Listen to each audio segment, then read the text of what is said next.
Please let me know you can see my screen and all of yourselves. Yes.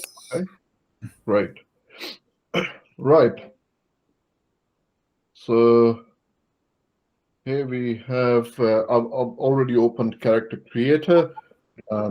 So when you start Character Creator for the first time, it always populates it with a default project. And the default project is this female character. So today, what I'm going to try and showcase is how, from this default character, using morphs, and the best way to explain is like clay modeling, how we can actually go and transform this face, which is actually quite good just to begin with. You can actually see the refractions in her eyes, the subsurface scattering in the ears, the actual skin texturing. But what we are going to do is we're going to try and transform her into a different uh, female character. What I like to do is whenever I begin is before I begin, I actually start with a backstory or a persona for the digital human. Now, why is it necessary to have a persona? Because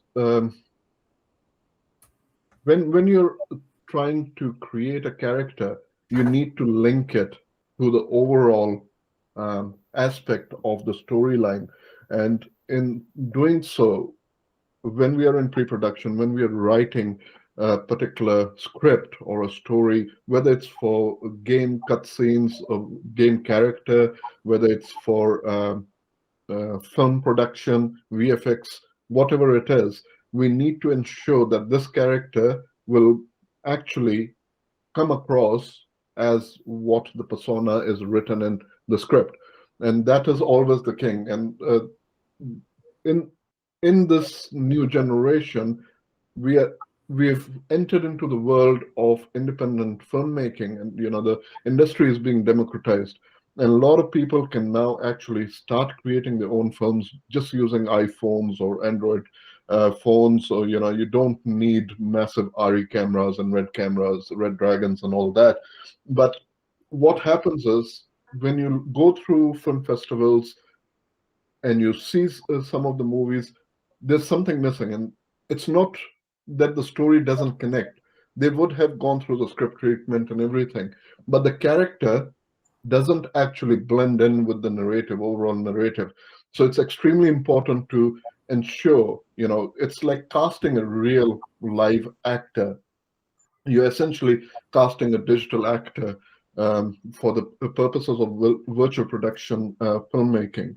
So in this case, what I came up with last night was, I was thinking about some names, and I came up with the name Amber.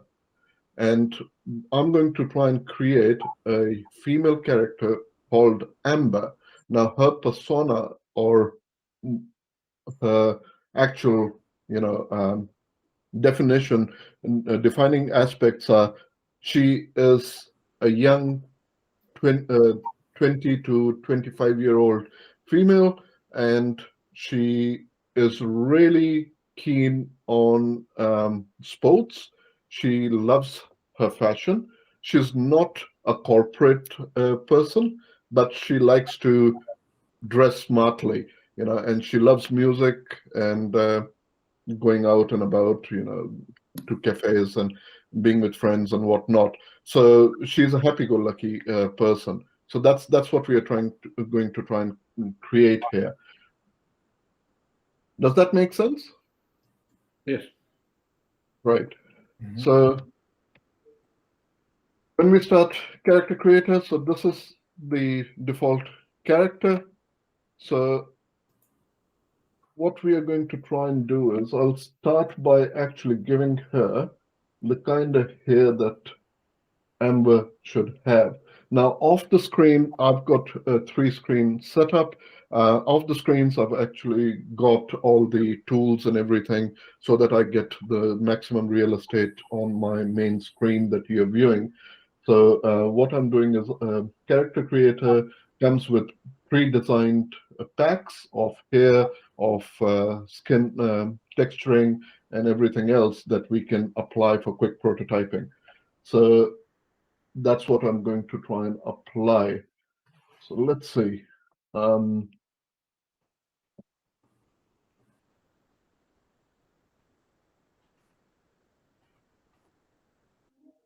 no, that doesn't look like an amber to me.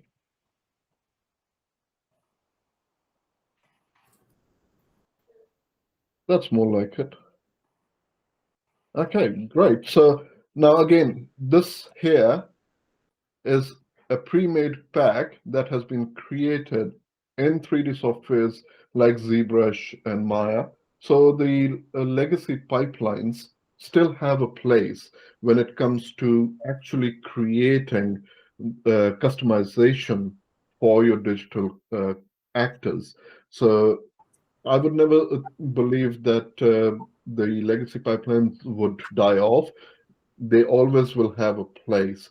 But when you are a single filmmaker, independent filmmaker, and you don't have the big budgets and you don't have a massive team, and you want to actually bring out a story, bring a story to life, you need to be able to condense the entire production process from pre-production, production, and post-production into one process.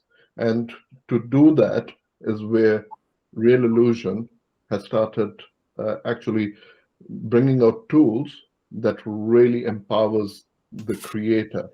So this is the hair that I think we'll go with for Amber. And I believe what we are going to try and do is actually give her a different hair color. It's maybe too brown. So I can now, just so you all know, Real Illusion products only work on Windows. You can use them on Macintosh as well, as long as you're running it on a virtual machine. So as you can see, all I'm doing in the back end is I am actually using a color picker, and I am trying to color the strands of her hair. Now, my background from film and media is I'm a editor predominantly, and sometimes I can really get stuck with the minute details. Something that even the audience isn't going to notice. But for me, it's always about how, if the light was to hit her hair, what is the story telling? If the script says she is dark haired brunette, or and all of a sudden we start seeing highlights, blonde highlights, that's going to actually be um, enough reason to snap the audience out of the overall experience. So that's why I do tend to ensure, let's keep it about there. And for the other one, try and give her a little bit of red highlights.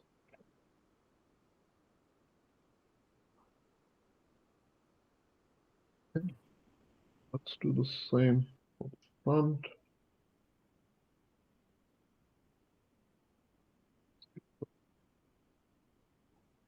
There.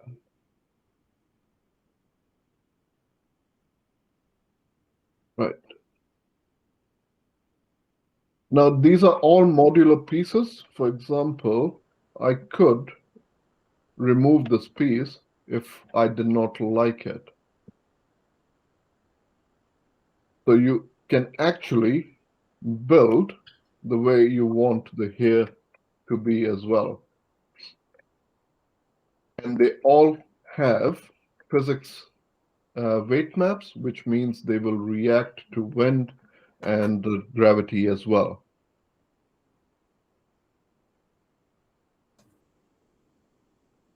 Right, right. So let's give her some clothes.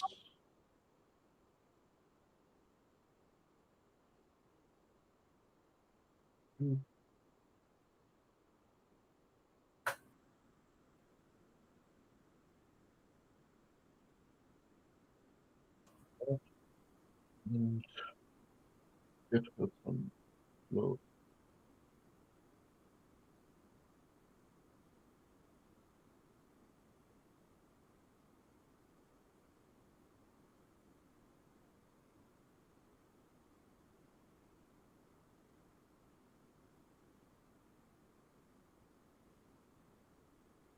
I had already picked out a clothing that I wanted as a costume for Amber for this demonstration. Again, this particular top here, it is 3D scanned. So using photogrammetry, we can bring in meshes and then take them into ZBrush and convert them into OBJ files and then bring them to apply to our characters. Now, once they come into character creator, they actually conform to the body. So in this instance, I'm actually going to delete the upper for a moment so you can actually see the trousers sitting on her hips. So they actually follow the human body perspectives. So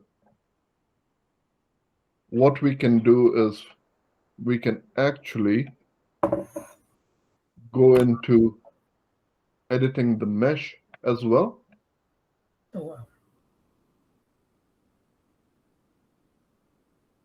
So we can sculpt a little bit better so that the top sits better. And I will smooth the mesh out to subdivisions and we will bring it right up and we will reapply the top. And now you can actually see it's sitting better on the trousers. So for quick prototyping, that's started with the default character. Her face is still the same. I've applied the hair. I've recolored the hair gently, and we've given her some clothes. I think she is missing some shoes. Okay.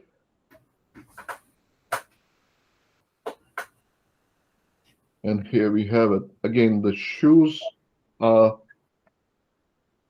photo scanned.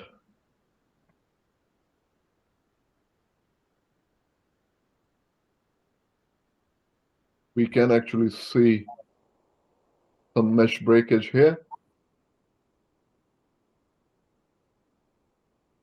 So if I really had to ensure, for example, let's say this was going to be a particular shot where we were just going to see her feet, and I wanted to ensure that there is no mesh breakage. I can actually go in to the mesh tool and actually start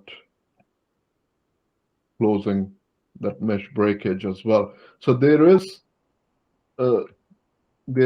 opportunity to do some minor mesh adjustments within Character Creator. But if you really wanted to do sculpting and so forth, then of course you would take it into Maya or simply send it into ZBrush or even Blender. I mean, Blender, of course, can do everything that Maya and ZBrush can do. So, and obviously it's open source and it's free. So there we have it. So if we wanted a particular shot of her feet, they are ready. So again, let's smooth the mesh out for the shoes and subdivision. Oops. Okay. That's my OCD working up, so please excuse me. Right. So right now what we have is actually a digital human ready to be used. But I don't like the default character because um, I don't want every digital human to look the same. So in this instance, we are actually going to start modifying how she actually looks. We can make her fat, we can make her thin, you know, and that's easily done. So we can actually make her look like an old person as well. So we can make her, so we can make her a more fuller figure, a bigger person, bigger lady. I can't say fat on air, can I? But the clothes are actually conforming to her body shape.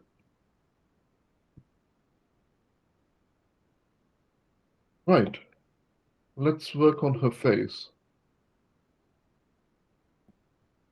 So what I'm switching on here up the top is morphing, and that gives me the ability to actually start clay modeling around her face. Before I do that, I don't like her eyebrows. I feel they're really painted on. So I think she requires proper eyebrows.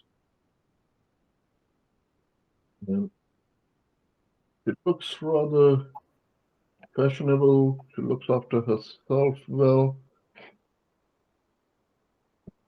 Okay, here we have eyebrows.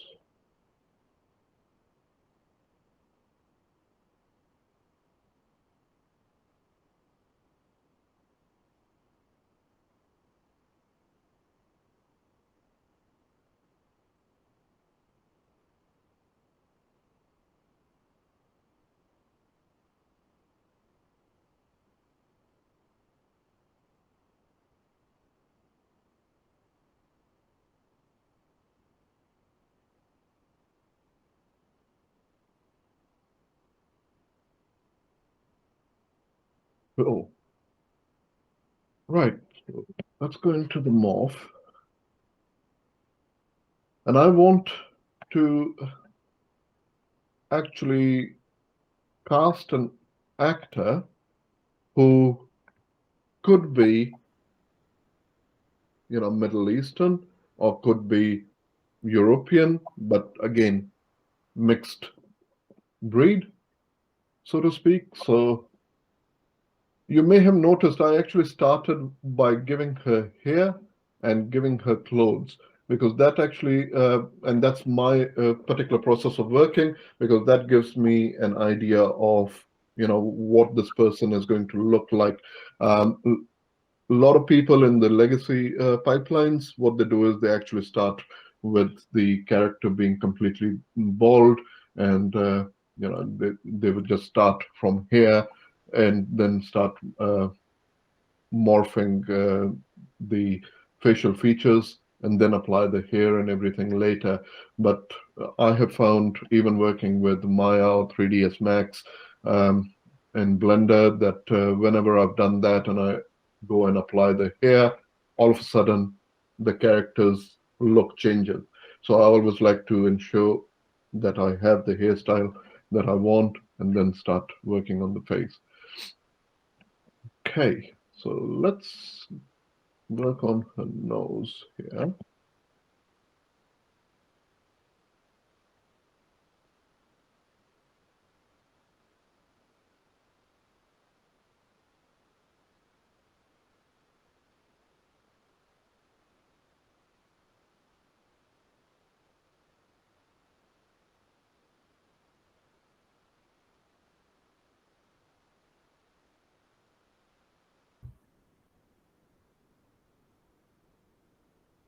As you can see, I am simply clicking and dragging, and same as in clay modeling or less is more.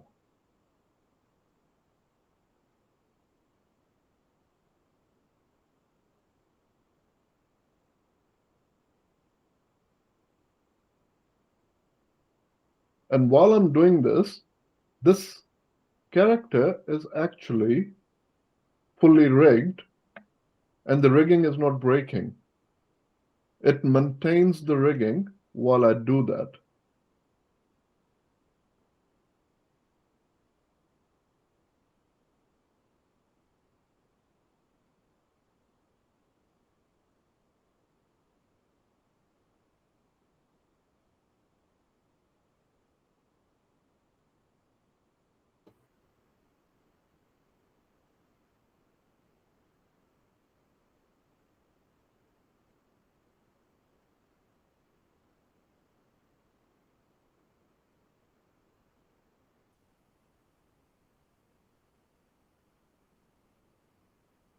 And already, as you can see, just from the default character's face, this digital human has started looking like another person.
Now, one mistake that happens, and this is something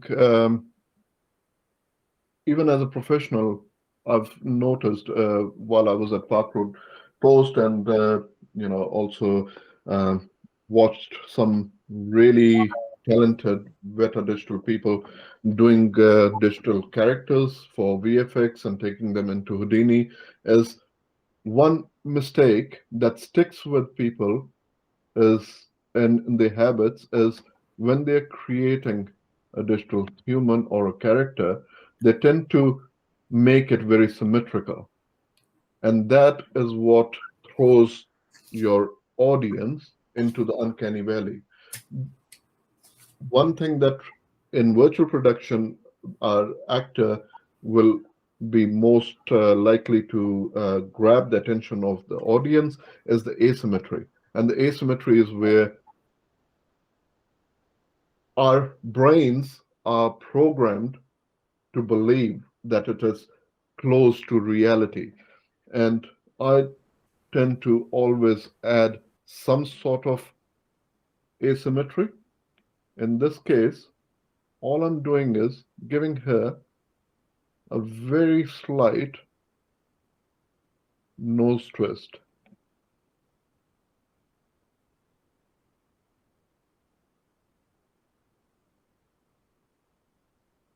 Not really visible, but on camera, that's what will actually make her look more realistic. eyes, I don't think those color eyes actually fit with her persona. So let's try and give her different eye color. Um,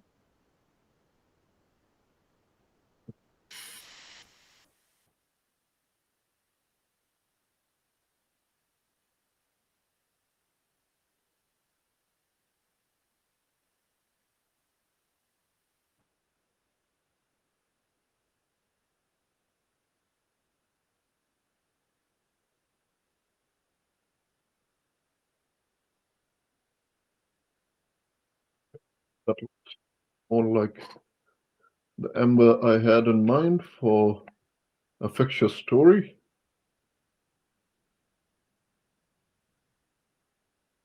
Okay.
I'm just working on her lip definition here.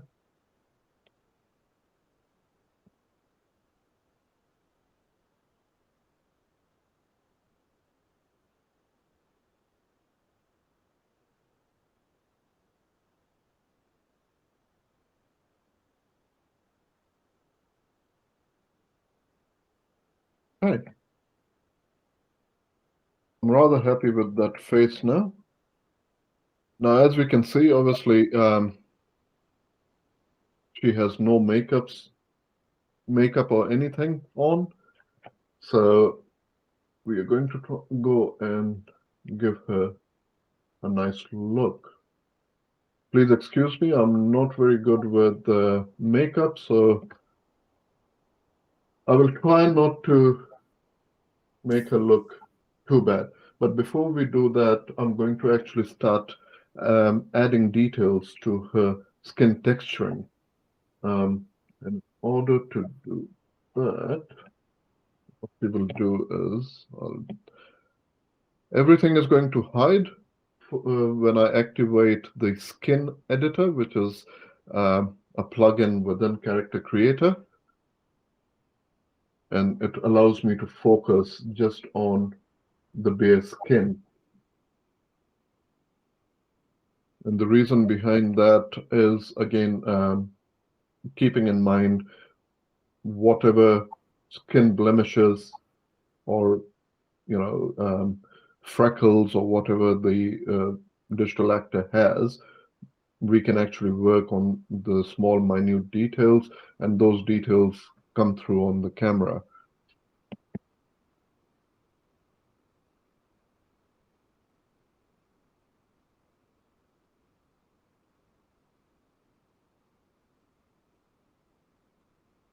Okay. I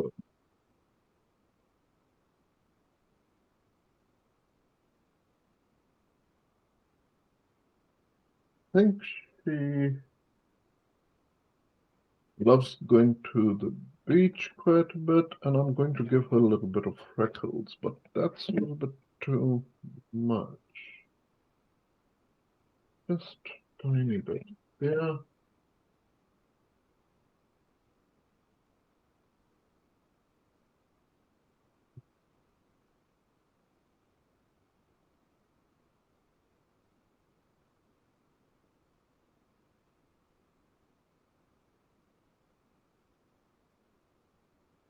I'm just going to show you what I'm doing. This is the skin editor that actually has different layers, same as in Photoshop. So I'm adding these layers to create realism in this character's skin. I'm going to give a little bit of color noise.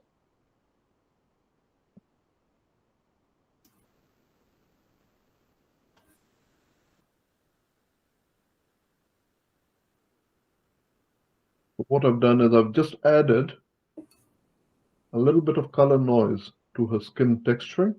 This skin texture, by the way, is 4K resolution.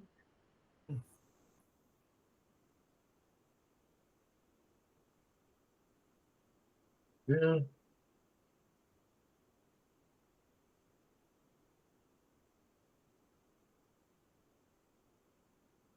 A little bit of roughness.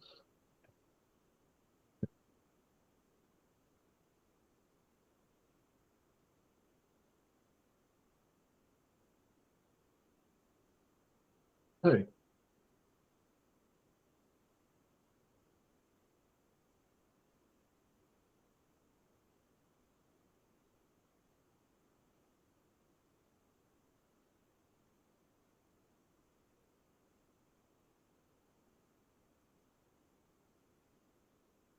little bit of muscle definition and face wrinkling.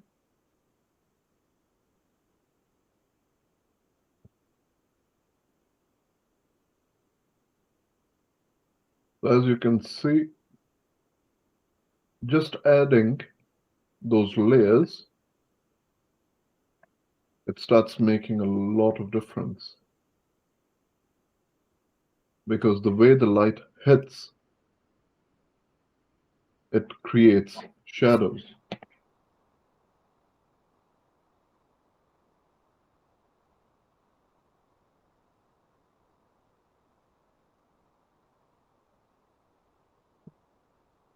I think she is a fit young lady.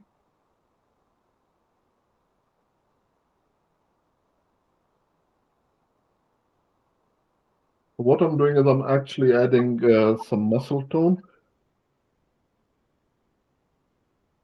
What that has done is just added a little bit of muscle toning. Now, understood that she will be clothed. So what's the purpose behind it? The reasoning behind that is these are not just decals, they are actually gently morphing the mesh. So her clothes will actually translate that very subtly when we come out of this particular mode.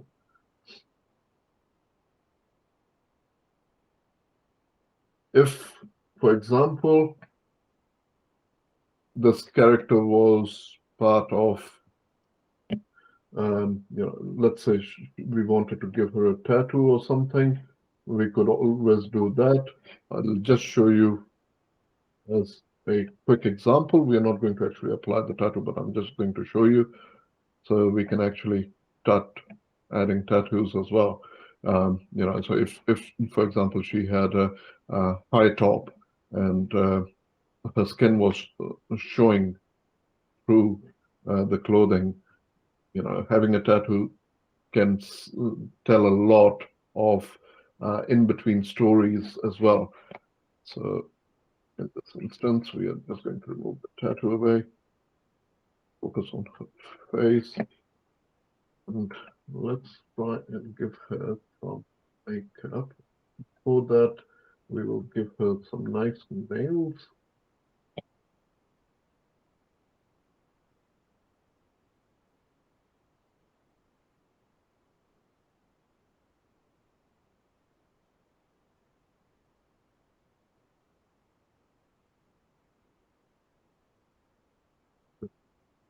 Manicured.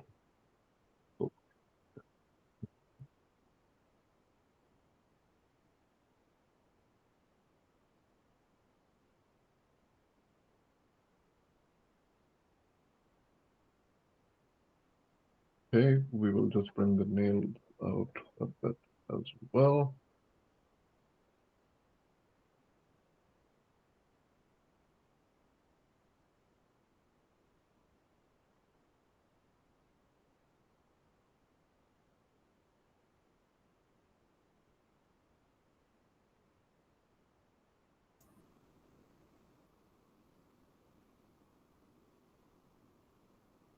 Um,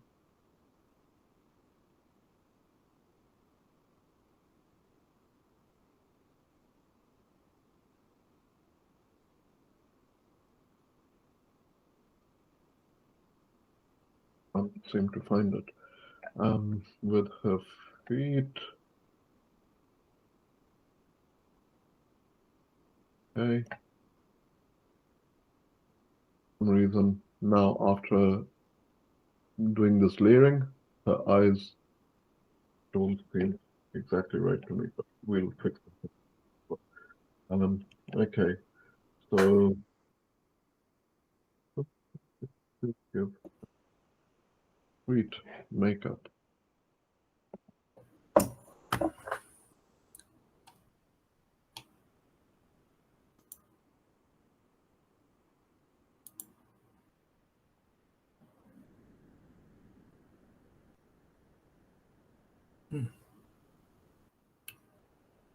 Okay, the eyeshadow seems too strong.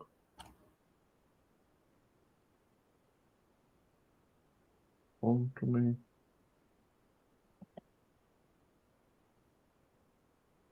All right, and let's deactivate editor.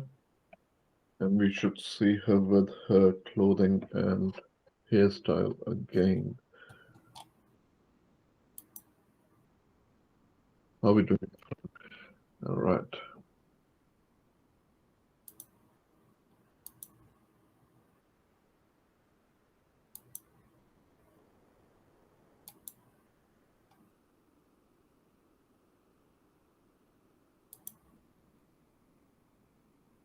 Right.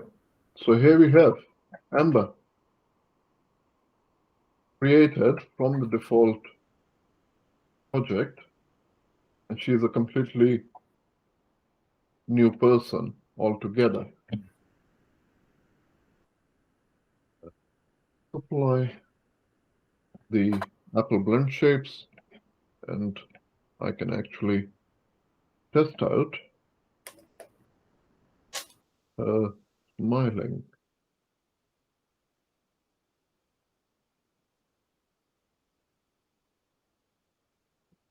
Try out too much.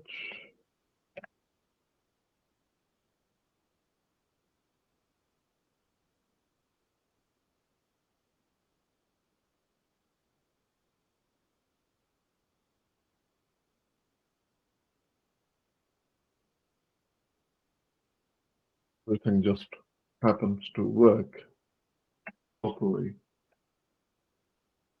We can pose, pose, walking. She looks like a confident young lady to me. I've tried to keep focus on the age group. So she is not going to look too young or too old, between 20 to 25. Trendy, fashionable,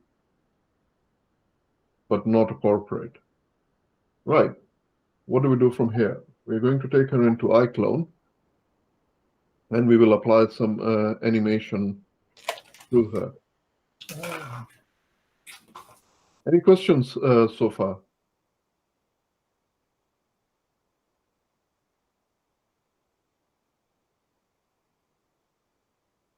All good? Yeah.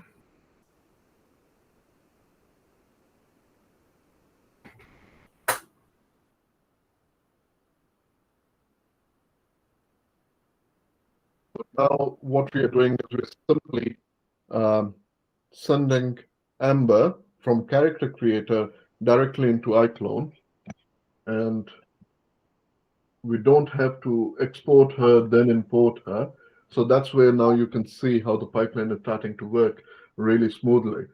So in less than 20 minutes, we've created a digital human that we are happy with as per our casting, and she is fully rigged, and iClone, she's been brought into iClone, and now she's ready to have some animation applied to her.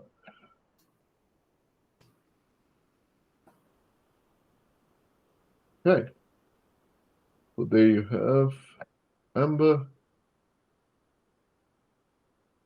full shadows, clothing looking all right, no mesh breakage, that's good.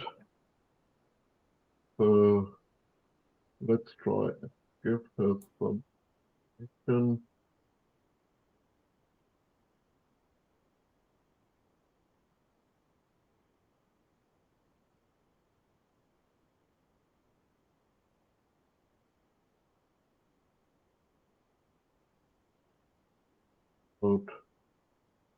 Just a catwalk.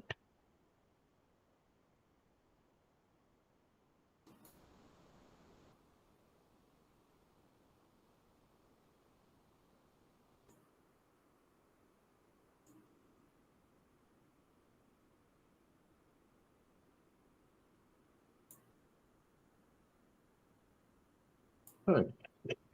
Just coming out of the lights. Actually, add all the lights to her.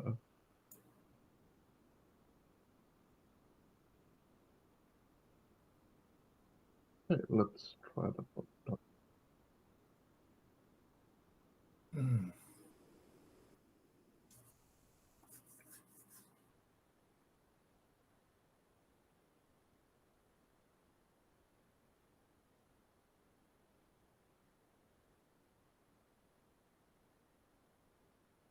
As you can see, full body IK. The software actually knows where the ground is. So the, oh, sorry, that's my bad. I'm making her float above the ground level, but when I bring her down to the ground level, it's full IK and FK working. So the rigging is all there.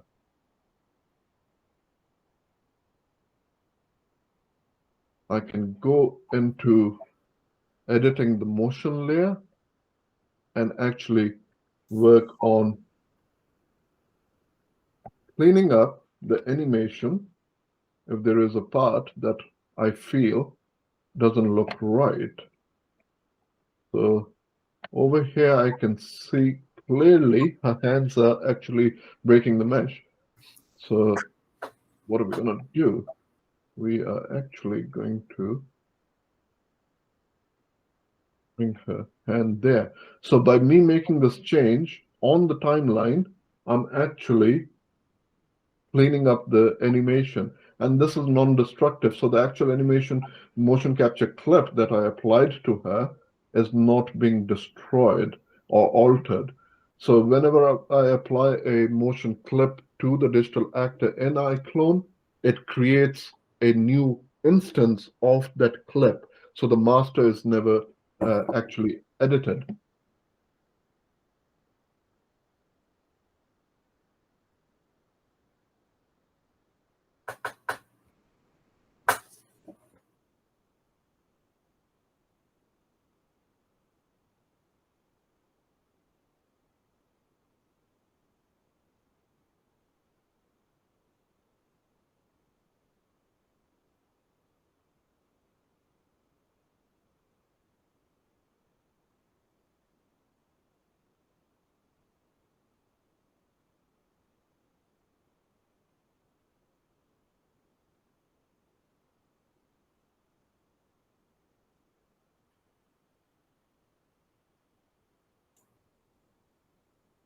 Right. So I've made those changes. Let's have a look.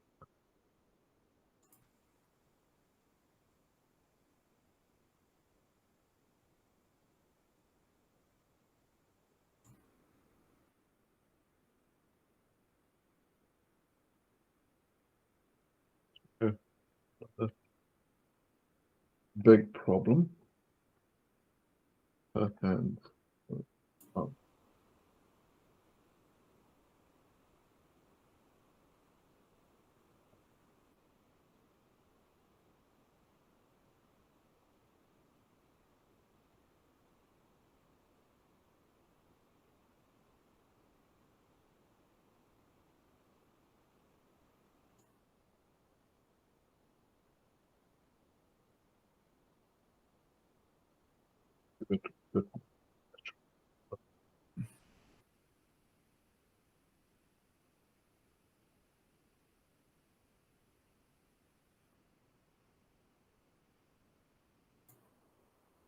40 minutes, digital human, created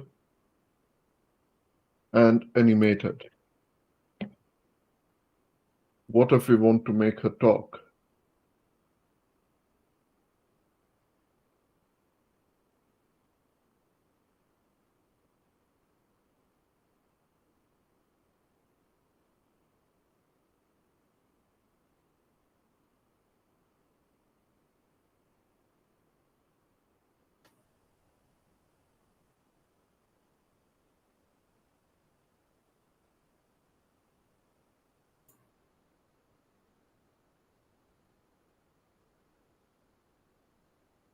Applying a new animation.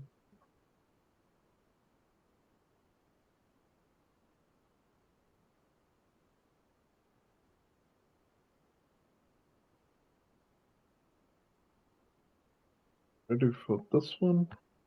So,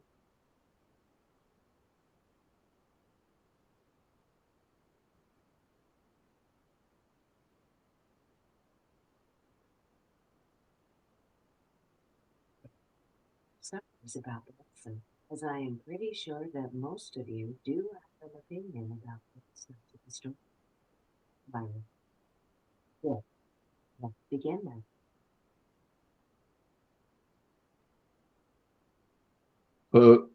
we can actually have lip sync to audio with the voiceover clips, and we can also have expressions as well. So in this instance, I can connect my iPhone and do a facial capture, but for now, we're just going to add a little bit of smile to her. So I'm actually blending it on top of the current animation.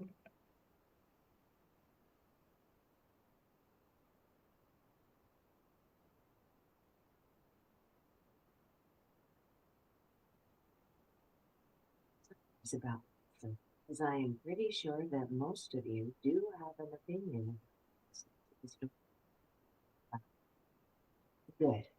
Let's begin then.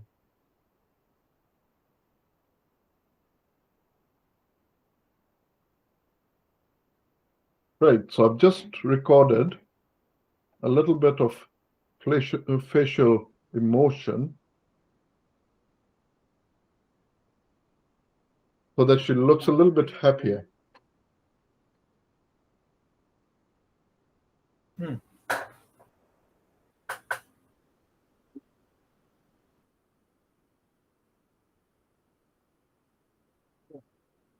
Begin.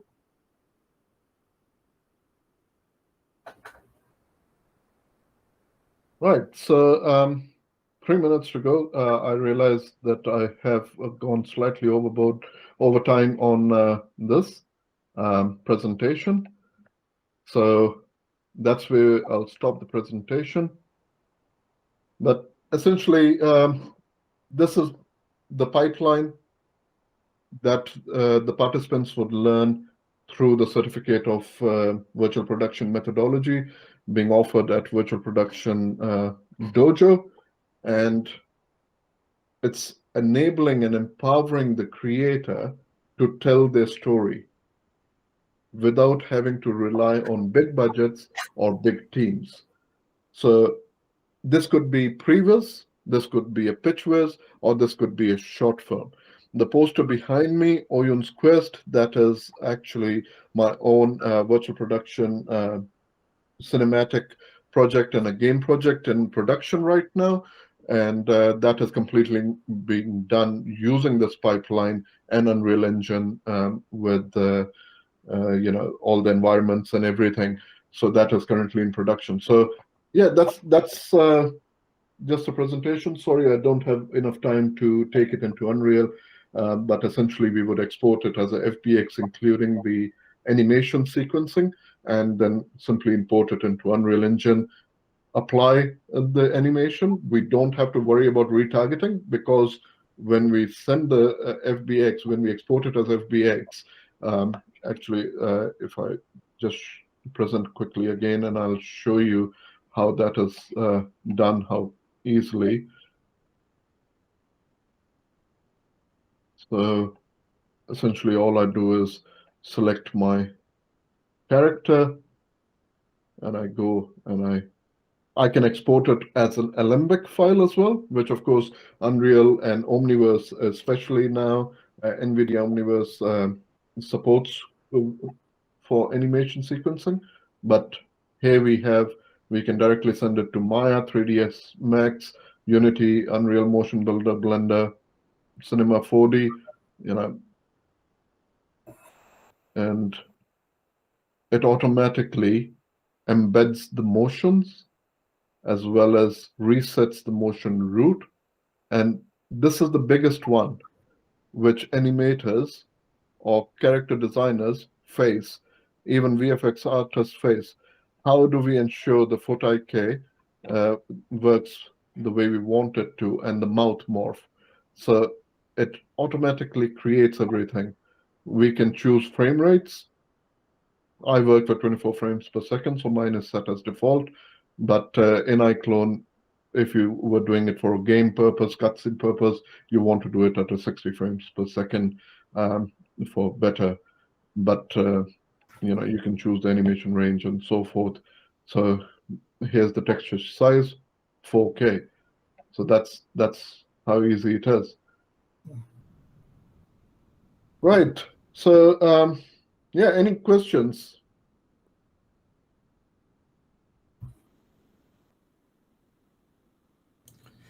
Have you played with the Unreal 5's new animation system and applying that to it, so that you're doing more of the animation in the engine itself instead of in iClone? You mean the control rig systems? Yes. Yep. So Unreal Engine, of course, currently is in beta mode, so it does not support a lot of plugins. But currently the pipeline process that I'm using is I'm actually bringing it into Unreal Engine 4.26 because there's a auto setup plugin from Real Illusion that ensures the human skin shaders are applied when we bring this character into Unreal Engine without us having to worry about material blueprinting and all of those. Once it is all in there and all looking good, then I simply migrate the project as an Unreal Engine 5 project. So once I am into Unreal Engine 5, all I do is I go into the skeletal asset and I connect a control rig. Right? So That it's makes same sense. as importing any other character. So once it is a FBX imported into Unreal Engine, you have the full capabilities of Unreal Engine. You can create your own custom control rigs. The default control rig from Unreal Engine actually does very, very, very good job.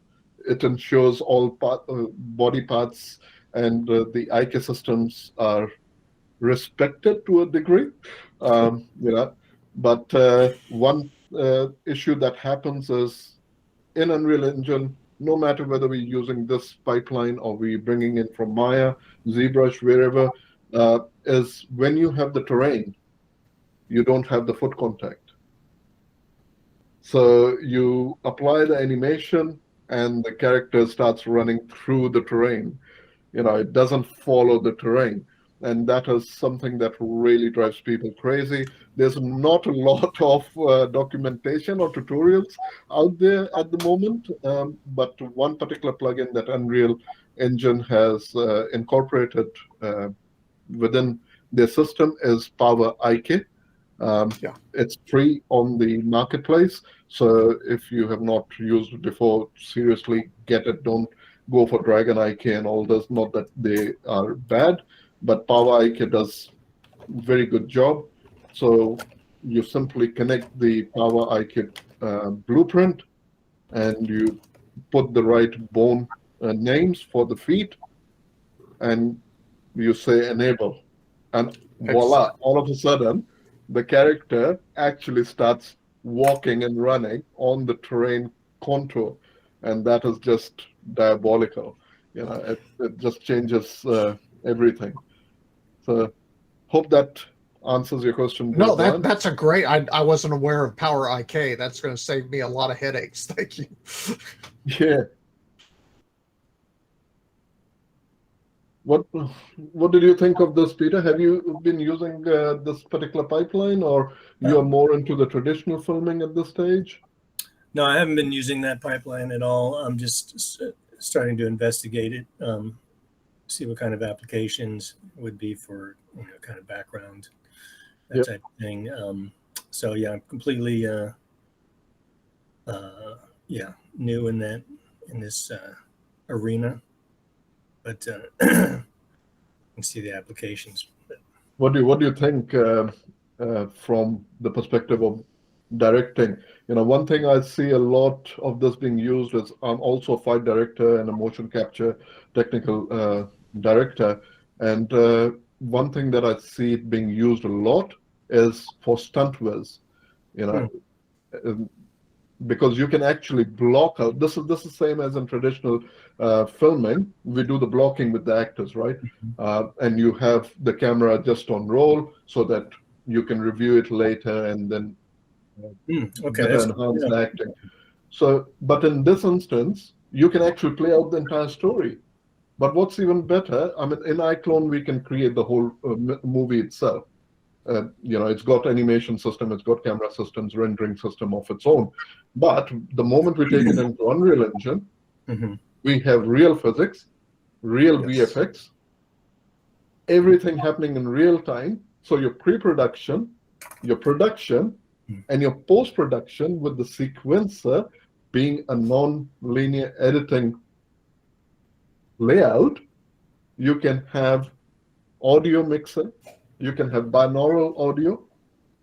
So when the camera turns, you hear differently, and then hit render, and all of a sudden you have a full movie.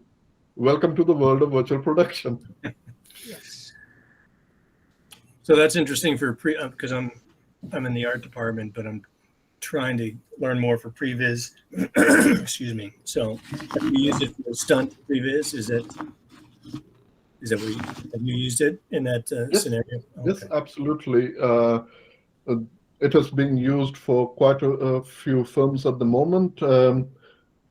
I should not be giving a lot of details, but I'm currently doing some previous work for a production. A lot of new generation filmmakers don't understand previous as much as the generation that has gone through the legacy filmmaking processes. Previous is a big time saver. You can solve about 70% or 80% of issues in previs. In old days, of course, we had flip books, so it's no different.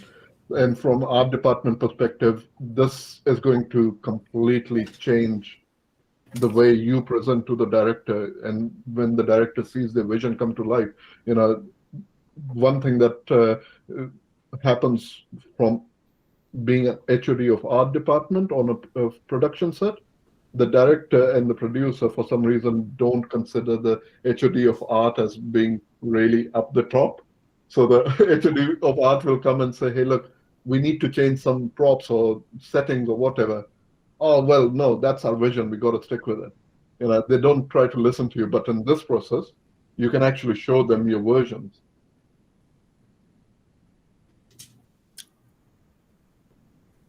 Is it easy to retarget mocap data onto the character creators?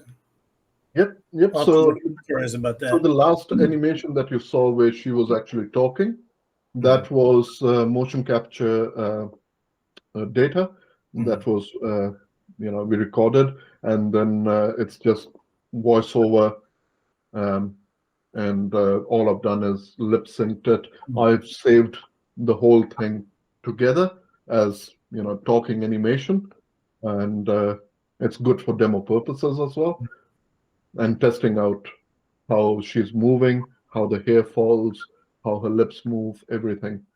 Yeah. So in short, absolutely, you can live stream from Xsensuit, Nauticom, Rococo, motion capture, directly recording onto the character. Okay. So you don't have to have multiple steps again. You can connect your iPhone or face-aware facial motion capture system and directly record facial. Okay. Thank you. You're most welcome. John, what did you think of it? Yeah, Preston. I've got a few questions, if you maybe can point me in the right direction, or if I can pick it up later somehow. I built quite a bit of stuff for the Microsoft HoloLens, and recently been using iClone and Character Creator to do the humans, which has been awesome. Just some of the things I've been struggling with is when I make the character in Character Creator and then take it into iClone and then put all the animation in, I don't want to keep exporting the full character with all the animation every time I add, like, I don't know, 10 different animations. I was wondering if there's a better pipeline for that. At the moment, what I'm doing is I export the character from Character Creator. I export that FBX to Unity and Unreal. And then I bring it into iClone. Then I export the motion out from iClone. And then I bring the motion back into Character Creator in the export option, and I package it, and then I leave out the FBX model. And that seems to be the only workaround I can do to make the animation modular. I tried using 3D Exchange, but that completely breaks the animation. So that's the one question, is I don't have a nice pipeline from iClone to Unity and Unreal. I have to go back into Character Creator to make my animations modular. To answer that, I mean, it will depend on, are you doing keyframe animation or is it motion capture? It's motion capture, yeah. Well, if it's motion capture, then easiest way would be to actually export the motion capture data as FBX and take it into Unity or Unreal. With Unity 3D, very powerful but cumbersome at this stage when it comes to pipeline integration. When I try to export the FBX motion only from iClone, and then I try apply that motion to the character exported from either iClone or Character Creator, nothing happens. It doesn't move. I can't link it. But if I bring it back into Character Creator and then export it out, then it all works well. There seems to be some kind of disconnect that I'm struggling with. Okay. I mean, I moved from Unity to Unreal for the main reason that the pipeline integrations within Unreal are much smoother than Unity. And what iClone has is a live link feature which actually allows me to play the animation within iClone, and I can use Take Recorder and record it in Unreal Engine in real time. And I can also do that with the motion capture performer if I actually was doing a live performance capture as well. With iClone 8 and Character Creator 4, they are bringing out some new add-ons that will make it better. I mean, this is all emerging technology at this moment. So literally what I knew yesterday, I don't know today. So it's literally changing on a daily basis. Brian and I, we are part of the educator forums on Unreal Engine as well. And literally one day you skip, it's like, wow, what happened? It's like when NVIDIA Omniverse got released. I woke up the next morning and I was like, okay, everything I knew, I can simply throw it in the rubbish bin now. So yeah, at this stage, the pipelines are still developing. There is no one system that works just perfectly right now. NVIDIA Omniverse is actually trying to streamline from iClone as well as Unreal Engine and Unity and Maya and other bits and pieces, but it is a work in progress that the industry is actually trying to make happen. And then the other two questions, quickly, if you can answer them, is when I export from Character Studio as the game object, where it optimizes the character to be game compatible, that just comes out completely broken for me, and I can't apply motion, and all the shaders and all the parts are weird. And then the other question is, I've been using that snapshot face plugin, which is amazing. Sure, yeah. Where you upload a face. The only thing is, obviously you have to shoot the face with flat lighting and get all the details, but I just can't get the skin looking as well as, you know, if I do it the way you did it in your demo now. It just looks very clay-like still. It doesn't have that nice realistic skin. Yep, and trust me, that's where I started from as well, you know, and it was really frustrating to begin with. And I actually went back to the grassroots of sculpting. So when I actually tried to understand what the headshot is doing, it's AI machine learning. It's actually taking the metadata of the photograph and it's creating the mesh mold. You don't want to use the photograph as the skin texture. All right. So in that case, download 16K textures from Texture XYZ. You know, if you really wanted to go up close and you wanted to see each pore. Otherwise, what I do is I start with the photograph. I create the head from headshot, and I delete the texture that it has applied of the photograph. And then I create my own skin texturing as per the photograph as a reference. All right, so that way what happens is, as you saw with Amber right now, subtle changes I can do, and I can bring it to look as close as possible. But the photograph is flat. As much as it tries to stretch it at 4K, the lighting is flat. This is real-time lighting, right? So I can change the light. I can see how the shadows are going to affect a particular, if the photograph shows her having very strong freckles, for example, you know, the photograph is going to put it flat. But when I apply it through skin texturing, then I can see how the light reacts to it. So that's what I would suggest to you, Preston, on that one. Okay, thanks very much. I'll try that. Yeah, yeah. So any other questions or remarks or comments? Thank you, Jesse. It was very helpful. Very helpful. Thank you, John. Have you played with external tools for creating other clothing? I keep finding that currently actually playing around with Marvelous Designer.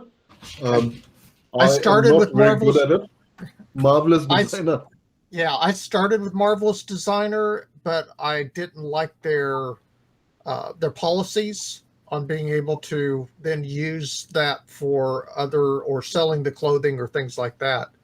I've just started playing with Cloth Weaver, which is a Blender plugin, and it has some learning curve to it. There's no question about that. But I'm hoping that it's definitely got a friendlier license since it's through Blender and tools like that. Absolutely. So I was wondering if there's another one that Yes, it's all open source, so you're able to, and the license for the plugin is like $50 US, so it's very reasonable for the clothing. Absolutely. So I mean, with clothing, I haven't done a lot. I've concentrated the past 4 years on actually creating the realism of the digital human. Of course, there's MetaHuman now that's in beta mode from Epic Games, but literally every MetaHuman resembles the one before. You know, so definitely there is a strong family resemblance there. But when you are doing a story, you don't want every character looking the same, unless Right. they were twins or Yeah, I was frustrated that I couldn't create enough ethnic diversity that to the degree that I wanted to for the stories that I'm trying to tell. And you've got some controls, but not the depth that I was looking for that Yeah. Character Creator gives you. the virtual production certificate program. We are now a Real Illusion Certified Training Center, and every participant actually gets the complete 3D pipeline commercial licenses as part of the program.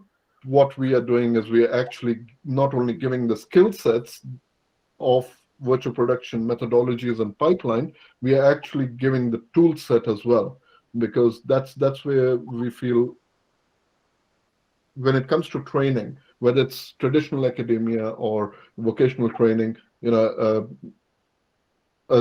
participant should be able to explore and evolve their creativity. If you have any inquiries or questions, feel free. I've put in the chat some details about how to get in touch with me as well, and about Virtual Production Dojo. And the program is open to industry professionals as well as 18 plus, and we've taken away the barrier of entry. So there's no certificate or diploma needed.